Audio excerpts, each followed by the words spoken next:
എല്ലാവർക്കും നമസ്കാരം. മറ്റൊരു വീഡിയോയിലേക്ക് സ്വാഗതം. അപ്പോൾ ഞാൻ ഒരുപാട് നാളുകൾക്ക് ശേഷമാണ് ഇതുപോലൊരു വീഡിയോ ആയിട്ട് നിങ്ങളുടെ മുന്നിലേക്ക് വരുന്നത്. ഈ അടുത്തിടെ കെട്ടിട നിർമ്മാണ ചട്ടങ്ങളും അതിൻ്റെ അനുബന്ധ ചട്ടങ്ങളുമായിട്ട് ബന്ധപ്പെട്ട് 200-ലധികം മാറ്റങ്ങളാണ് വന്നിട്ടുള്ളത്. അപ്പോൾ പലർക്കും പുതിയ ചട്ടങ്ങളെപ്പറ്റി ഒരു ക്ലാസ് കിട്ടാത്തതിൻ്റെയും പുതിയ ചട്ടങ്ങളുമായി ബന്ധപ്പെട്ട് പുതിയ ലെയർ വന്നത് ഏത് രീതിയിലാണ് ഉപയോഗിക്കേണ്ടത് എന്നറിയാത്തതിൻ്റെയൊക്കെ ഒരു ബുദ്ധിമുട്ടുണ്ട്. അപ്പോൾ ഒരുപാട് ആളുകളായി ഒരു സിംഗിൾ ഫാമിലി റെസിഡൻസിൻ്റെ വീഡിയോ ചെയ്യാൻ നിരന്തരം ആവശ്യപ്പെടുന്നു. സമയപരിമിതി കൊണ്ടാണ് ചെയ്യാൻ കഴിയാതെ പോയത്. എന്നാലും ഈ സമയത്തെങ്കിലും ഒന്ന് വിശദീകരിച്ച് ചെയ്യാം എന്ന് കരുതിക്കൊണ്ടാണ് ഇതിനു വേണ്ടി കുറച്ച് സമയം മാറ്റിവെച്ചത്. അപ്പോൾ എന്തായാലും നമുക്ക് ബിൽഡിംഗ് റൂൾ സംബന്ധമായൊരു വീഡിയോ അല്ല പറയുന്നത്.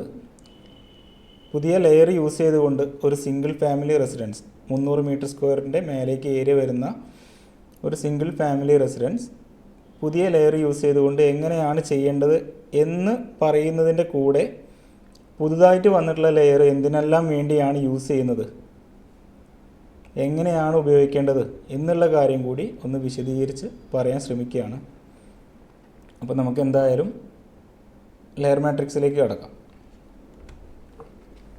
ഞാനിവിടെ പ്ലാൻ ഇൻഫോ ആദ്യം തന്നെ ഫില്ല് ചെയ്ത് വെച്ചിട്ടുണ്ട്. പ്ലാൻ ഇൻഫോയിലൊക്കെ ചെറിയ രീതിയിലുള്ള മാറ്റങ്ങളൊക്കെ വന്നിട്ടുണ്ട്. നമ്മൾ NOC ടു അബട്ട് സൈഡ് എന്ന് പറഞ്ഞിട്ടുള്ള ആ ഒരു ഓപ്ഷനിലൊക്കെ ചെറിയ വ്യത്യാസം വരുത്തിയിട്ടുണ്ട്. അതിനൊക്കെ പുതിയ ലെയർ ആഡ് ചെയ്തിട്ടുണ്ട്. നമുക്കെന്തായാലും അതിലേക്ക് വരാം. ആദ്യം നമ്മളുടെ ലെയർ മാട്രിക്സിൻ്റെ ഡ്രോയിങ്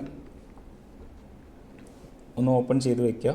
ഇത് വേണമെങ്കിൽ നിങ്ങൾ ചെയ്യുന്ന ഡ്രോയിങ്ങിലേക്ക് കോപ്പി പേസ്റ്റ് ചെയ്ത് അതിൽ നിന്ന് മാച്ച് ചെയ്യാം. ഞാൻ സാധാരണ അങ്ങനെയാണ് ചെയ്യാറ്. ഇപ്പം ഞാൻ 2 ഡ്രോയിങ് ആക്കിക്കൊണ്ടാണ് ചെയ്യുന്നത് കേട്ടോ. ഇതിനെ ഞാൻ തൽക്കാലം ആ ഡ്രോയിങ്ങിലേക്ക് കൊണ്ടുപോകുന്നില്ല. അപ്പോൾ പ്ലാൻ ഇൻഫോയുടെ കാര്യം ഞാൻ ആദ്യം പറഞ്ഞു. പ്ലാൻ ഇൻഫോ ഞാൻ ആദ്യം തന്നെ ഫില്ല് ചെയ്ത് വെച്ചിട്ടുണ്ട്. ഇവിടെ നമുക്ക് അവോയ്ഡ് ചെയ്യേണ്ട കാര്യങ്ങളൊക്കെ പറയുന്നുണ്ട്. 1:1 സ്കെയിലായിരിക്കണം ചെയ്യേണ്ടത് എന്നൊക്കെ പറയുന്നുണ്ട്. ഇതൊക്കെ പലരും ഇപ്പോഴും തെറ്റിക്കുന്നുണ്ട് കേട്ടോ. പലരുടെയും സൈറ്റ് പ്ലാനൊക്കെ പലരും ഡ്രോയിങ് സ്ക്രൂട്ടിനി പാസ്സാക്കാൻ വേണ്ടി അയച്ചു തരുന്ന സമയത്ത് അവരുടെ യൂണിറ്റ് അപ്പോഴും കിടക്കുന്നത് 1:100 എന്ന് പറയുന്ന സ്കെയിലാണ്. അപ്പോൾ അതൊക്കെ ഒന്ന് മാറ്റി ചെയ്യാൻ ശ്രമിക്കുക.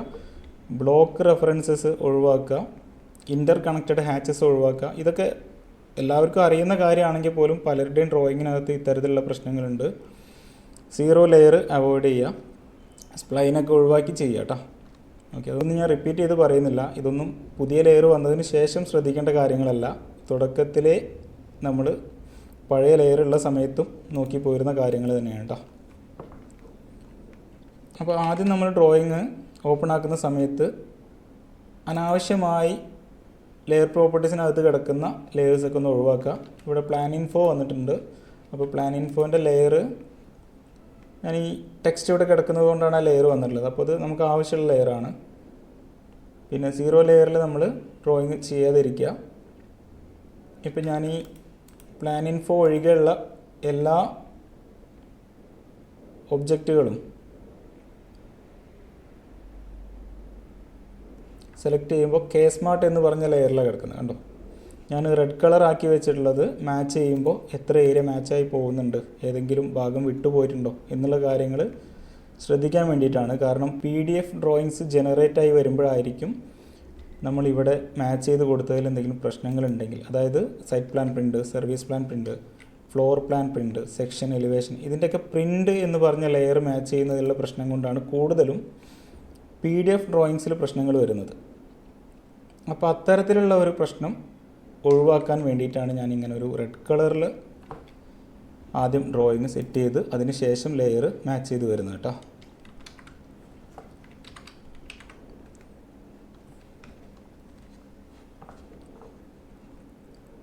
ഷീറ്റിൻ്റെ സൈസും കാര്യങ്ങളൊന്നും ഞാൻ റിപ്പീറ്റ് ചെയ്ത് പറഞ്ഞു തരേണ്ട കാര്യമില്ല. ഞാൻ നേരിട്ട് ലെയറിലേക്ക് കിടക്കുകയാണ്. നമുക്ക് എല്ലാ പ്ലാനുകളും ഒറ്റ ഷീറ്റിനകത്താണ് നമ്മൾ ചെയ്തിട്ടുള്ളത്. അതായത് ഫ്ലോർ പ്ലാൻസ്, സെക്ഷൻ എലിവേഷൻ ഒക്കെ ഒറ്റ ഷീറ്റിനകത്താണ്. അപ്പോൾ നമ്മൾ ഈ ഓപ്ഷൻ 1 അല്ല എടുക്കേണ്ടത്, 2 ആണ്. അപ്പോൾ നമ്മൾ 1 ഒന്ന് ഇൻഡു മാർക്ക് ഇട്ട് വെക്കുകയാണെങ്കിൽ, ഒരു തെറ്റിട്ട് വെക്കുകയാണെങ്കിൽ PDF ഡ്രോയിങ്സിൽ വരുന്ന പ്രശ്നങ്ങൾ ഇവിടെയും നമുക്ക് ഒഴിവാക്കാൻ പറ്റും. ഇതൊക്കെ പലരും ഇവിടെ വന്നിട്ട് ഗ്രൗണ്ട് ഫ്ലോർ എടുക്കും, ഇതിൽ വന്നിട്ട് ഫസ്റ്റ് ഫ്ലോർ എടുക്കും. അതൊക്കെ പ്രശ്നമാണ് കേട്ടോ. അപ്പോൾ അതൊന്ന് ഒഴിവാക്കാൻ വേണ്ടിയിട്ടാണ് ഞാൻ ഇവിടെ ഒരു ഇൻഡു മാർക്ക് ഇട്ട് വെച്ചിട്ടുള്ളത്. ഇപ്പോൾ നമുക്ക് ആദ്യം നമ്മൾ ചെയ്യാൻ പോകുന്നത് സൈറ്റ് പ്ലാൻ, സർവീസ് പ്ലാൻ, പിന്നെ RWH, septic tank, waste pit, open well വരുന്നുണ്ട് നമുക്ക്. ഓപ്പൺ വെല്ലിൻ്റെ പ്രിൻ്റ് അല്ല, എക്സിസ്റ്റിംഗ് വെല്ലാണ്, അപ്പോൾ അത് പ്രിൻ്റ് ചെയ്യുന്നില്ല. Biogas print. ഇത്രയും ലെയറുകൾ നമ്മൾ ഡ്രോയിങ്ങിനകത്തേക്ക് കൊണ്ടുപോവുകയാണ്.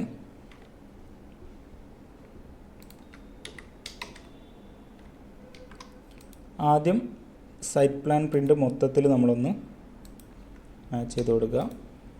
അത് കഴിഞ്ഞ് service plan print,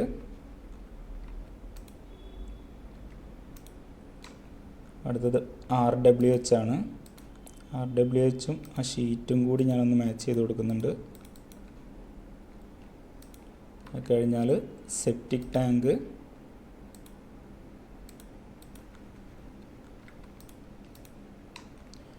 waste disposal pit, biogas.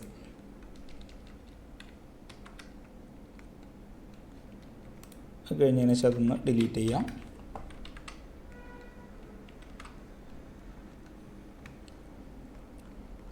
അടുത്തത് ground floor plan, first floor plan, elevation, section. ഈ ലെയറുകളും ഞാൻ ഡ്രോയിങ്ങിനകത്തേക്ക് കൊണ്ടുവരികയാണ്. അതിനുശേഷം ഗ്രൗണ്ട് ഫ്ലോർ മാച്ച് ചെയ്ത് കൊടുക്കുകയാണ്. അതുപോലെ തന്നെ ഫസ്റ്റ് ഫ്ലോർ, എലിവേഷൻ,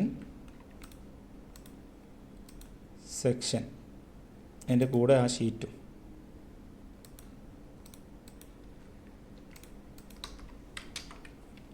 അതും ഒഴിവാക്കി.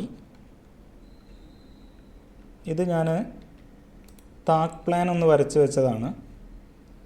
നമ്മളുടെ പ്ലോട്ട് ഏരിയ എങ്ങനെയെല്ലാമാണ് ഡോക്യുമെൻ്റ് അനുസരിച്ച് വരുന്നത് എന്നുള്ളത് ഡോക്യുമെൻറ്റിലെ താക്കിനനുസരിച്ച് ഞാൻ വരച്ച് വെച്ചതാണ്. ഇതിന് ലെയറോ കാര്യങ്ങളോ ഒന്നും ഇല്ല കേട്ടോ. ഇത് ഓവർസിയർമാർക്ക് വേണമെങ്കിൽ നോക്കാം എന്ന് മാത്രം. ഞാൻ K-Smart എന്ന് പറഞ്ഞ ലെയറിലാണ് ചെയ്തിട്ടുള്ളത്. ഇതിന് PDF ഡ്രോയിങ്സ് ജനറേറ്റ് ആയി വരുമെന്നില്ല കേട്ടോ. അറിയാതെ സൈറ്റ് പ്ലാൻ പ്രിൻ്റുമായിട്ടൊന്നും മാച്ച് ചെയ്യരുത് ഇത്തരത്തിലുള്ള ഡ്രോയിങ്ങുകൾ ഉൾപ്പെടുത്തുമ്പോൾ. ഓക്കെ.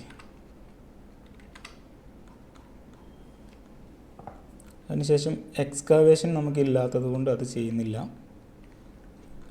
സൈറ്റ് പ്ലാനിൽ ചെയ്യാനുള്ളതാണ് പ്ലോട്ട് ബൗണ്ടറി, ബിൽഡിംഗ് ഫുട് പ്രിൻ്റ്, എക്സിസ്റ്റിംഗ് ബിൽഡിംഗ് വരുന്നില്ല, കവറേജ്, ഇത്രയും കാര്യങ്ങൾ വരുന്നത്. കവറേജ് ഡിഡക്ഷനും നമുക്ക് വരുന്നില്ല കേട്ടോ.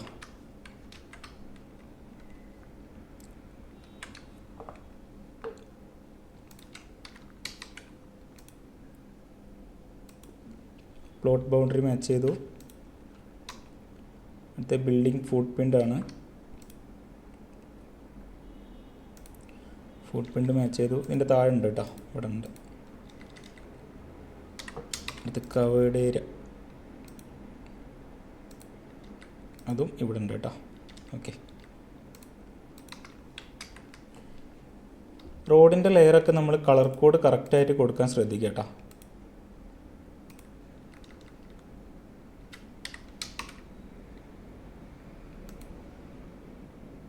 ഈ പോളിലൈൻ വരച്ചതിനല്ല, അതായത് പോളിലൈനിൻ്റെ താഴെ വേറെ ലൈൻ ഉണ്ടായിരിക്കുമല്ലോ, അങ്ങനെ കൊടുക്കാൻ ശ്രദ്ധിക്കാം.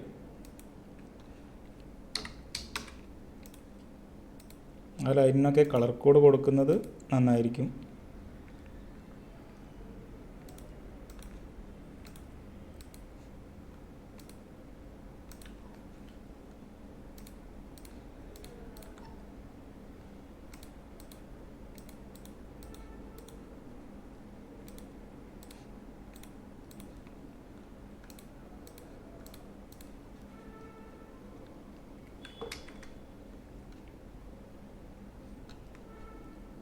ഓക്കെ. അടുത്തത് യാർഡ് വരയ്ക്കാനാണ്. Front yard, rear yard, side yard 1, side yard 2.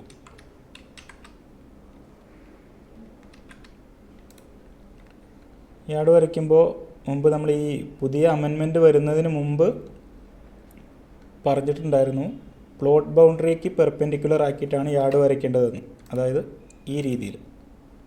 പക്ഷേ പുതിയ അമെൻമെൻറ്റിൽ കൃത്യമായി പറയുന്നുണ്ട് പ്ലോട്ട് ബൗണ്ടറിക്കല്ല, ബിൽഡിങ്ങിന് പെർപെൻഡിക്കുലർ ആക്കിയിട്ട് വരച്ചാൽ മതി. ഇപ്പോൾ നമ്മൾ കണ്ടില്ലേ ഇവിടെ വരച്ച് വെച്ചുള്ളത്. ഇതാണ് നമ്മൾ റിയർ യാർഡായിട്ട് സൈഡ് യാർഡ് 1 ആയിട്ട് കാണിക്കുന്നത്. ഇതും ഫ്രണ്ട് യാർഡ്, ഞാനിപ്പോൾ ലെയർ മാച്ച് ചെയ്ത് വരുമ്പോൾ നിങ്ങൾക്ക് മനസ്സിലാവും. ഫ്രണ്ട് യാർഡായിട്ട് കാണിക്കുന്നത് ഇതാണ്. റിയർ യാർഡ് ഇവിടെ വരുന്നുണ്ട്. സൈഡ് യാർഡ് 1 ആയിട്ട് നമ്മൾ ഇവിടെ മാച്ച് ചെയ്ത് കൊടുക്കുമ്പോൾ കണ്ടോ, ഈ ഫ്രണ്ട് യാർഡിനെ ഓവർലാപ്പ് ചെയ്ത് പോകുന്നുണ്ട് സൈഡ് യാർഡ്. കണ്ടോ, ക്രോസ് ചെയ്ത് പോകുന്നുണ്ട്. ചില വശങ്ങളൊക്കെ ഓവർലാപ്പ് ചെയ്ത് വരുന്നുണ്ട്. അപ്പോൾ പുതിയ റൂൾ അനുസരിച്ച് ഇത്തരത്തിലുള്ള കട്ടിങ്ങുകൾ വരുമ്പോൾ ഇത്രയും ഏരിയ ഫ്രണ്ട് യാർഡിലേക്ക് എടുക്കണം, അല്ലെങ്കിൽ ഈ ഒരു യാർഡിൻ്റെ ഭാഗമാക്കി എടുക്കണം എന്ന് പറയുന്നുണ്ട്. അതേ ഏരിയ തന്നെ സൈഡ് യാർഡ് മാർക്ക് ചെയ്യുമ്പോഴും വരും. അപ്പോൾ ഈ രീതിയിലാണ് നിങ്ങൾ ചെയ്യേണ്ടത് കേട്ടോ. അത് കൺഫ്യൂഷനൊന്നുമില്ല. ഈ ഒരു ഭാഗം നമ്മൾ ഫ്രണ്ട് യാർഡിലേക്ക് എടുക്കുക. ഈ ഒരു ഭാഗത്തു നിന്ന് എടുക്കുമ്പോഴും നമ്മൾ ആ ഏരിയ കൂട്ടി സൈഡ് യാർഡിലേക്ക് എടുക്കുക. ഇതിനിപ്പോൾ റിയർ യാർഡ് ആണെങ്കിലും ഈ രീതിയിൽ തന്നെയാണ് ചെയ്യേണ്ടത് കേട്ടോ. ഇനി ഒരു കട്ടിങ് കൂടി ഉണ്ടെങ്കിലോ അതും ഫ്രണ്ട് യാർഡിലേക്ക് കണക്കാക്കിയിട്ട് ചെയ്യണം. ഓക്കെ, അപ്പോൾ നമ്മൾ front yard, rear yard, side yard 1 match ചെയ്തു. അടുത്ത് സൈഡ് യാർഡ് 2. ഓക്കെ, അതിനുശേഷം അത് ഒഴിവാക്കാം.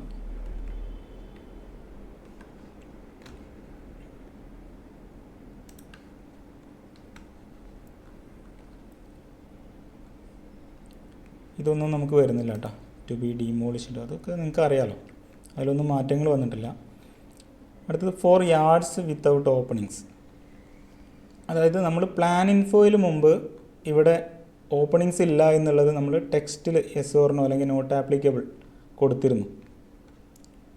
അതിന് പകരമായിട്ട് ഉൾപ്പെടുത്തിയ പുതിയ ടെക്സ്റ്റ്, ലെയറോട് കൂടിയ പുതിയ ടെക്സ്റ്റാണ് ഇവിടെ ക്ലൗഡ് ചെയ്ത് കാണിച്ചിട്ടുള്ളത്. ഇത് നമ്മൾ എങ്ങനെയാണ് യൂസ് ചെയ്യേണ്ടത് വെച്ചാൽ, സൈഡ് യാർഡ് 2-ൽ നമുക്ക് ഇതേപോലെ 50 സെൻറ്റിമീറ്ററോ അതിൽ കൂടുതലോ ഏരിയ വരുന്നുണ്ടെങ്കിൽ, സെറ്റ് ബാക്ക് വരുന്നുണ്ടെങ്കിൽ, 50 സെൻറ്റിമീറ്ററോ അതിൽ കൂടുതലോ സെറ്റ് ബാക്ക് വരുന്നുണ്ടെങ്കിൽ കൺസെൻറ്റ് എടുക്കേണ്ട ആവശ്യമില്ല. അതിലാർക്കും ഒരു സംശയമില്ലല്ലോ. പലരും 60 സെൻറ്റിമീറ്ററൊക്കെ സെറ്റ് ബാക്ക് കിട്ടിയിട്ട് പോലും കൺസെൻറ്റ് വെക്കുന്നത് കണ്ടിട്ടുണ്ട്. കൺസെൻറ്റിൻ്റെ ആവശ്യമില്ല എന്നുള്ളത് മനസ്സിലാക്കുക. കൺസെൻറ്റ് ഏത് സാഹചര്യത്തിലാണ് ആവശ്യമുള്ളത്? 50 സെൻറ്റിമീറ്ററും കുറവാണ് സെറ്റ് ബാക്ക് കിട്ടുന്നത് എന്നുണ്ടെങ്കിലാണ് കൺസെൻറ്റ് ആവശ്യം. പക്ഷേ ഇവിടെ രണ്ടിലും കോമൺ ആയി വരുന്നൊരു കാര്യം, 1 മീറ്ററിൽ കുറവാണ് എന്നുണ്ടെങ്കിലും 50 സെൻറ്റിമീറ്ററിൽ കുറവാണ് എന്നുണ്ടെങ്കിലും ആ വശത്ത് ഓപ്പണിങ്സ് പാടില്ല. എന്നാൽ നമുക്ക് ഓപ്പണിങ്സ് കിട്ടുന്ന ഭാഗത്ത് നിന്നും 1 മീറ്ററെങ്കിലും സെറ്റ് ബാക്ക് കിട്ടുന്നുണ്ടെങ്കിൽ അത് പ്രശ്നമില്ലതാണ്. അപ്പോൾ നമ്മളിപ്പോൾ ഈ ടെക്സ്റ്റ് ഇവിടെ കൊണ്ടുവന്നിട്ടു, ഇവിടെ ഓപ്പണിങ്സ് ഇല്ല, ഇവിടെ നമുക്ക് സെറ്റ് ബാക്ക് കുറവാണെന്ന് വിചാരിക്കാം. ഈ യാർഡുമായിട്ട് ഇതിനൊന്ന് മാച്ച് ചെയ്ത് കൊടുക്കുക. ഓൾറെഡി ഇത് വന്നിട്ടുള്ളത് സൈഡ് യാർഡ് 2-ൻ്റെ ലെയറിലാണ്. നമ്മൾ റിയർ യാർഡാണ് ചെയ്യുന്നത് വെച്ചാൽ റിയർ യാർഡിൻ്റെ ലെയർ മാച്ച് ചെയ്ത് കൊടുക്കുക. അത്രേ ഉള്ളൂ കേട്ടോ. നമ്മൾ പ്ലാൻ ഇൻഫോയിൽ ചെയ്തിരുന്ന ആ ഒരു കാര്യം ലെയറായിട്ട് ഉൾപ്പെടുത്തി, അത്രേ ഉള്ളൂ. ഇത് നമുക്ക് പഴയ തന്നെയാണ് കേട്ടോ. ആദ്യം ഉണ്ടായിരുന്നതാണ്, ഗ്രൗണ്ട് ലെവലിന് താഴെയുള്ള നിർമ്മാണങ്ങൾക്ക് വേണ്ടിയുള്ളതാണ്. നമുക്കിതിൽ ആവശ്യമില്ല. അടുത്തത് റോഡ് മാർക്ക് ചെയ്യാനാണ്. ഇതിനകത്ത് നമുക്ക് പുതിയൊരു ലെയർ കാണാൻ പറ്റും. അതായത് നമ്മളുടെ പ്ലോട്ടിന് ശേഷം 5-ലധികം പ്ലോട്ടുകളിലേക്ക് പോകുന്നില്ല എന്നുണ്ടെങ്കിൽ, 5-ൽ താഴെ പ്ലോട്ടുകളിലേക്ക് മാത്രമാണ് ഈ ഒരു റോഡ് പോകുന്നത് എന്നുണ്ടെങ്കിൽ, ലെയിനോ അല്ലെങ്കിൽ സ്ട്രീറ്റോ എന്നേ പറയുന്നുള്ളൂ. അപ്പോൾ അങ്ങനെയാണ് എന്നുണ്ടെങ്കിൽ അവിടെ നമുക്ക് സെറ്റ് ബാക്കിന് ഇളവുകളുണ്ട്. അതിന് വേറെയും കണ്ടീഷൻസൊക്കെ പറയുന്നുണ്ട്. അപ്പോൾ ആ ഒരു സാഹചര്യത്തിൽ യൂസ് ചെയ്യാനുള്ള ലെയറാണിത്. അപ്പോൾ നമുക്കിവിടെ വന്നിട്ടുള്ളത് നോട്ടിഫൈഡ് റോഡും അതിൻ്റെ ബിൽഡിംഗ് ലൈനും.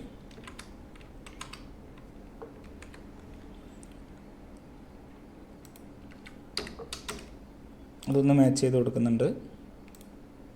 ഇവിടെയൊക്കെ ഞാൻ പോളി ലൈൻ വരച്ച് വെച്ചിട്ടുണ്ട് കേട്ടോ മുമ്പ്. അതിലൊന്നും ആർക്കും സംശയമില്ലല്ലോ. പുതിയ ലെയർ വന്നതിൻ്റെ കാര്യത്തിലല്ലേ സംശയങ്ങളുള്ളൂ. ഇപ്പം ഞാൻ ഓക്കെ ഇത് മാച്ച് ചെയ്ത് കൊടുത്തിട്ടുണ്ട്. അപ്പം ഞാൻ നേരത്തെ പറഞ്ഞു 5-ലധികം പ്ലോട്ടുകളിലേക്ക് പോകുന്നില്ല. നമ്മളുടെ പ്ലോട്ടിന് ശേഷം ആ ഒരു റോഡ് 5-ലധികം പ്ലോട്ടുകളിലേക്ക് പോകുന്നില്ല എന്നുണ്ടെങ്കിൽ സെറ്റ് ബാക്കിന് ഇളവുകളുണ്ടെന്ന് പറഞ്ഞു. ആ കാര്യത്തെപ്പറ്റി എന്തെങ്കിലും സംശയം ഉണ്ടെങ്കിൽ നിങ്ങൾക്ക് വാട്സപ്പിൽ മെസ്സേജ് ചെയ്യാം. വാട്സപ്പ് നമ്പർ ഞാൻ ഡിസ്ക്രിപ്ഷനിൽ കൊടുക്കാം കേട്ടോ. ഡീറ്റെയിൽ ആയിട്ട് പറഞ്ഞു പോകണ്ടെന്ന് കരുതിയിട്ടാണ്, വീഡിയോ ലെങ്ത്ത് കുറയ്ക്കാൻ വേണ്ടിയിട്ടാണ് ഞാൻ അങ്ങനെ പറഞ്ഞത്. അടുത്ത സ്പ്ലേ മാർക്ക് ചെയ്യാനാണ്, നമുക്ക് വരുന്നില്ല. റെയിൻ വാട്ടർ ഹാർവെസ്റ്റിങ്ങിൻ്റെ കാര്യത്തിലും നമുക്ക് ഒരു വ്യത്യാസം വന്നിട്ടുണ്ട്. എന്താണ്, ഇപ്പോഴും പലരുടെയും ഡ്രോയിങ്ങിനകത്ത് ചെറിയ പ്ലാൻ ആണെങ്കിൽ പോലും പലരും റെയിൻ വാട്ടർ ഹാർവെസ്റ്റിംഗ് ടാങ്ക് വരച്ച് വയ്ക്കുന്നുണ്ട്. 300 മീറ്റർ സ്ക്വയറിൽ താഴെ ഏരിയ വരുന്ന ഗ്രൂപ്പ് എച്ച് ഒഴികെയുള്ള ഒരു കെട്ടിടങ്ങൾക്കും റെയിൻ വാട്ടർ ഹാർവെസ്റ്റിംഗ് ടാങ്ക് ആവശ്യമില്ല. അപ്പോൾ 300 മീറ്റർ സ്ക്വയറിൽ താഴെ ഏരിയ വരുന്ന ഗ്രൂപ്പ് എച്ച് ഒഴികെ എന്ന് പറയുമ്പോൾ എച്ചിന് 300-ൻ്റെ താഴെയാണെങ്കിലും റെയിൻ വാട്ടർ ഹാർവെസ്റ്റിംഗ് ആവശ്യമാണോ എന്നൊരു സംശയം അവിടെ വരും നിങ്ങൾക്ക്. അങ്ങനെയല്ല, എച്ച് ഒക്യുപ്പൻസിക്ക് റെയിൻ വാട്ടർ ഹാർവെസ്റ്റിങ്ങേ ആവശ്യമില്ല. ബാക്കി എല്ലാ ഒക്യുപ്പൻസികൾക്കും 300 മീറ്റർ സ്ക്വയറിൻ്റെ മേലേക്ക് ഏരിയ വരികയാണെങ്കിൽ മാത്രമേ റെയിൻ വാട്ടർ ഹാർവെസ്റ്റിംഗ് ടാങ്ക് ആവശ്യമുള്ളൂ. അപ്പോൾ നമുക്കിവിടെ 300-ൻ്റെ മുകളിലേക്ക്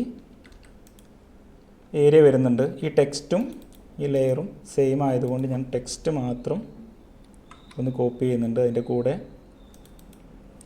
ഗ്രൗണ്ട് വാട്ടർ റീചാർജും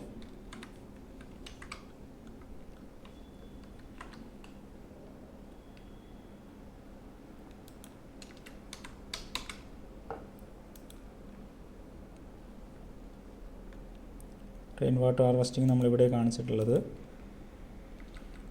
കപ്പാസിറ്റി ഞാനൊരു 6000 കൊടുക്കുന്നുണ്ട്. നിങ്ങളുടെ കവേർഡ് ഏരിയ നോക്കിയിട്ട് അതിനനുസരിച്ച് ചെയ്യാം കേട്ടോ. അതിലൊന്നും മാറ്റങ്ങളില്ല. കവേർഡ് ഏരിയ നോക്കിയിട്ട് അതിനനുസരിച്ച് ചെയ്യാം. അടുത്ത പെർക്കുലേഷൻ ബിറ്റായിട്ട് ഞാൻ വെല്ലാണ് കാണിച്ചിട്ടുള്ളത്. വെല്ല് ഒന്ന് മാച്ച് ചെയ്ത് കൊടുക്കുന്നുണ്ട്. ഇവിടെ വേണമെങ്കിൽ നമുക്കൊന്ന് ടെക്സ്റ്റ് കൊടുക്കാം.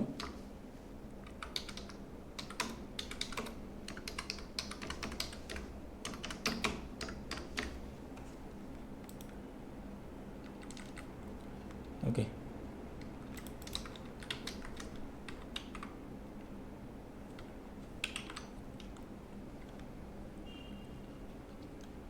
അടുത്തത് എക്സിസ്റ്റിംഗ് വെല്ലിൻ്റെ ലെയർ ഞാൻ കോപ്പി ചെയ്യുന്നുണ്ട്. വേസ്റ്റ് ഡിസ്പോസൽ പിറ്റിൻ്റെ ലെയർ, സെപ്റ്റിക് ടാങ്ക്, ബയോഗ്യാസ്.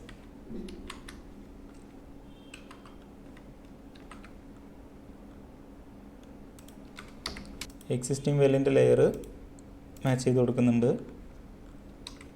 അത് കഴിഞ്ഞാൽ വേസ്റ്റ് ഡിസ്പോസൽ മാച്ച് ചെയ്യുന്നുണ്ട്. പലരും ചെയ്യുന്നൊരു മിസ്റ്റേക്ക് എന്ന് പറഞ്ഞു കഴിഞ്ഞാൽ ഈ ടാങ്ക് മാച്ച് ചെയ്യുന്നതിൻ്റെ കൂടെ തന്നെ ആ ടെക്സ്റ്റിനും കൂടി ആ ലെയർ കൊടുക്കുന്നുണ്ട്.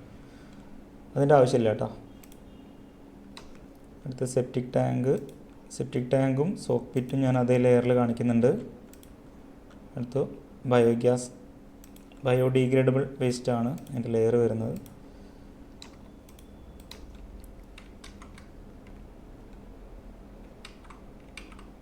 ഓക്കെ, പിന്നെ ഇവിടെ ഒരു സമ്പ് വെല്ലിൻ്റെ കാര്യം പറയാൻ വിട്ടുപോയിട്ടുണ്ട്. നമ്മളെ പ്ലോട്ടിനകത്ത് നമ്മളുടെ ആവശ്യങ്ങൾക്ക് വേണ്ടി ഇത്തരത്തിലൊരു ടാങ്ക് ചെയ്തിട്ടുണ്ടെങ്കിൽ മാത്രം ഈ ലെയർ യൂസ് ചെയ്യാം കേട്ടോ.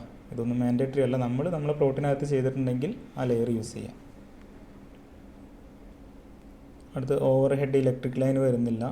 Shade over hang, open stair നമുക്ക് വരുന്നില്ല. സൺഷെയ്ഡിന് ഞാൻ ഈ ലെയർ ഒന്ന് കൊടുക്കുന്നുണ്ട്. ഓക്കെ,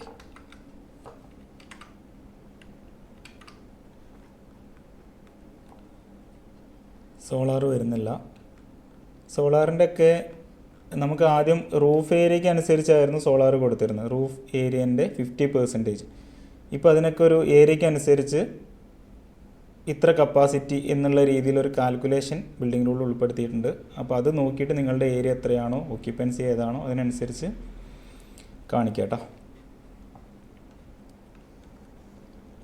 ആക്സസറി ബ്ലോക്കും നമുക്കിതിനകത്ത് വരുന്നില്ല.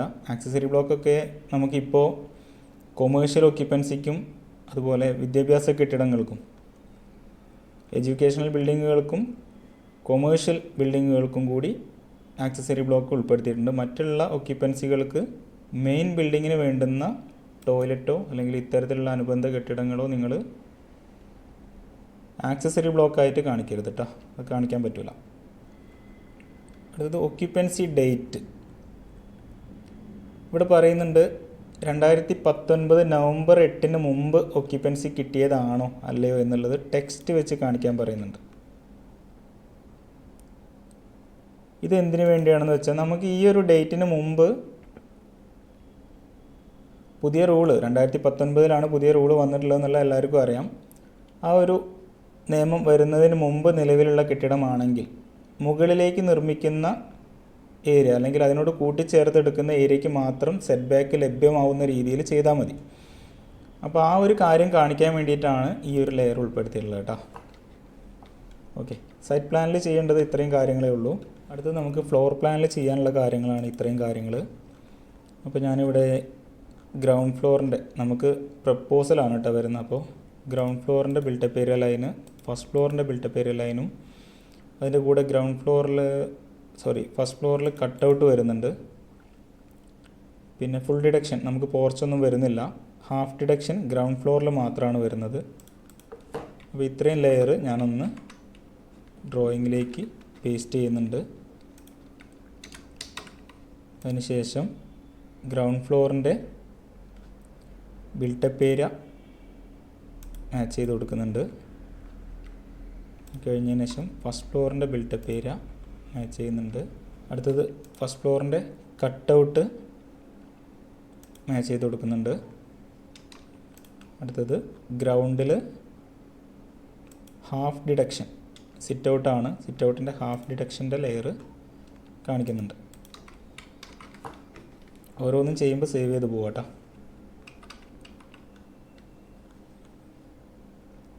അടുത്തത് കിച്ചൺ മാച്ച് ചെയ്യാനാണ്.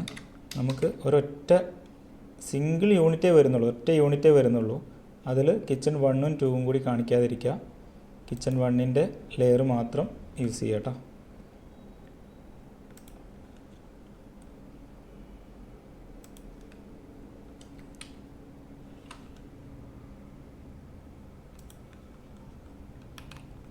അടുത്ത സ്റ്റെയർ ക്യാബിനാണ്. ഗ്രൗണ്ട് ഫസ്റ്റ്,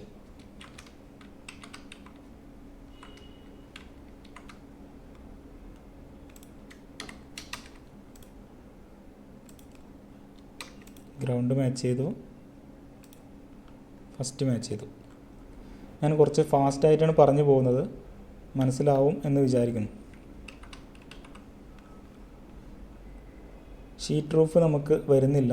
ഷീറ്റ് റൂഫ് എന്ന് പറയുന്നത് നമ്മളൊരു ബെഡ്റൂമിൻ്റെ മുകളിൽ കൊണ്ടുപോയിട്ട് ഷീറ്റ് റൂഫ് ചെയ്ത് കഴിഞ്ഞാൽ കൊടുക്കാനുള്ള ലെയർ അല്ല കേട്ടോ. ബെഡ്റൂമിനോ പോർച്ചിനോ ഷീറ്റ് വെച്ചിട്ട് കവർ ചെയ്ത് കഴിഞ്ഞാൽ കൊടുക്കാനുള്ള ലെയർ അല്ല.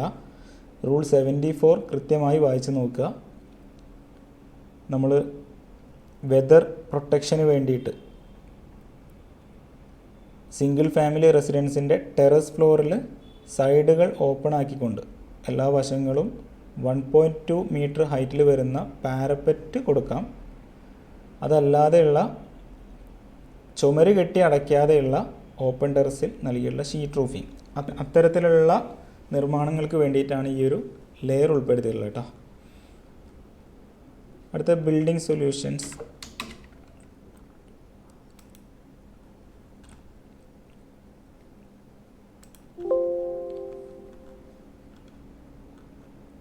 അത് ഗ്രൗണ്ട് ഫ്ലോറിൽ ഞാൻ കാണിക്കുന്നുണ്ട്. അത് ഇന്ന ഫ്ലോർ എന്നൊന്നുമില്ല കേട്ടോ, ഒരു ബ്ലോക്കിന് 1 എന്നുള്ള രീതിയിലേ കാണിച്ചിട്ടുള്ളൂ. നിങ്ങൾക്ക് ഏത് ഫ്ലോറിൽ വേണമെങ്കിലും കാണിക്കാം. അടുത്ത floor footprint, ground floor plan, first floor plan layer copy ചെയ്യുന്നുണ്ട്. അതിനുശേഷം ഗ്രൗണ്ട് ഫ്ലോറിലെ ഫുട് പ്രിൻ്റ് ലെയർ ലൈനൊക്കെ ആദ്യം വരച്ച് വെച്ചതാണ്, അത് മാച്ച് ചെയ്ത് കൊടുത്തിട്ടുണ്ട്. ഫസ്റ്റ് ഫ്ലോറിലേതാണ് അടുത്തത്, മാച്ച് ചെയ്യുന്നുണ്ട്. ഇവിടെ നമുക്ക് വെർട്ടെക്സ് ആഡ് ചെയ്യാനുണ്ടോ എന്നുള്ള കാര്യം കൂടി ചെക്ക് ചെയ്ത് പോവുക, പിന്നീട് അത് മാറ്റാൻ നിൽക്കണ്ടല്ലോ. അപ്പോൾ ആദ്യം എന്താ ചെയ്യേണ്ടത്, ഫുട് പ്രിൻ്റ് ലൈന് സെലക്ട് ചെയ്യാം. അതിന് ശേഷം എന്താ നോക്കേണ്ടത്, ഫുട് പ്രിൻ്റ് ലൈനുമായിട്ട് സ്പ്ലിറ്റ് ആവുന്ന ഭാഗത്ത് ബിൽട്ടപ്പ് ഏരിയ ലൈനിന് വെർട്ടെക്സ് ഉണ്ടോ എന്ന് നോക്കാം. ഇവിടെ ഫുട് പിൻ ലൈന് വന്ന് നേരെ തിരിഞ്ഞ് പോവുകയാണ്. ബിൽട്ടപ്പ് ഏരിയ ലൈന് നേരെ തിരിയാതെ സ്ട്രെയിറ്റ് ആയിട്ട് പോവുകയാണ്. ഇവിടെ ഞാൻ വെർട്ടെക്സ് ആഡ് ചെയ്തിട്ടുണ്ട്. മുമ്പ് ആഡ് ചെയ്ത് വെച്ചതാണ്. ഇവിടെ നിർബന്ധമായി ഒരു വെർട്ടെക്സ് വേണം. മുമ്പ് ഉണ്ടായിരുന്നത് എങ്ങനെയാണ്? ഇത്തരത്തിലാണ്. ഇവിടെ വെർട്ടെക്സ് ഇല്ലാതെ കിടന്നിരുന്നത്. പലരും ചെയ്തു വയ്ക്കുന്ന മിസ്റ്റേക്ക് ഫുട് പിൻ ലൈനിന് തോന്നിയിടത്തൊക്കെ വെർട്ടെക്സ് ആഡ് ചെയ്യണം. ഇത് ഫുട് പിൻ ലൈനിൻ്റെ പ്രശ്നമല്ല. എററായിട്ട് കാണിക്കുമ്പോൾ ഫുട് പിന്നിൻ്റെ പ്രശ്നമായിട്ട് കാണിക്കുന്നുണ്ടെങ്കിൽ പോലും not crossing with built up area എന്നും കൂടി ഉണ്ട്. അപ്പോൾ വെർട്ടെക്സ് ആഡ് ചെയ്ത് കൊടുക്കുക കേട്ടോ.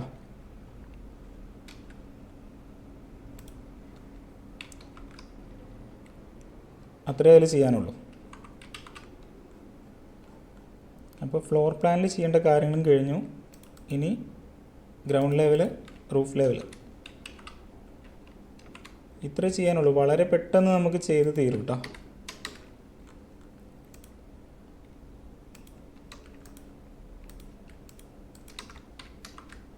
നമുക്കിതൊന്ന് സ്ക്രൂട്ടിനി ചെക്ക് ചെയ്ത് നോക്കാം.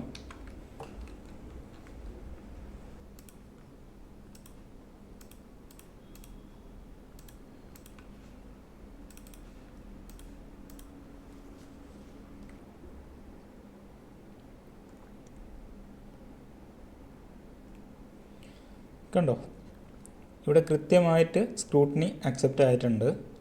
സ്ക്രൂട്ടിനി റിപ്പോർട്ടിനകത്ത് വന്നിട്ടുള്ള ഏരിയ ഡീറ്റെയിൽസ് ഒക്കെ ഒന്ന് കറക്റ്റ് ചെക്ക് ചെയ്ത് നോക്കുക.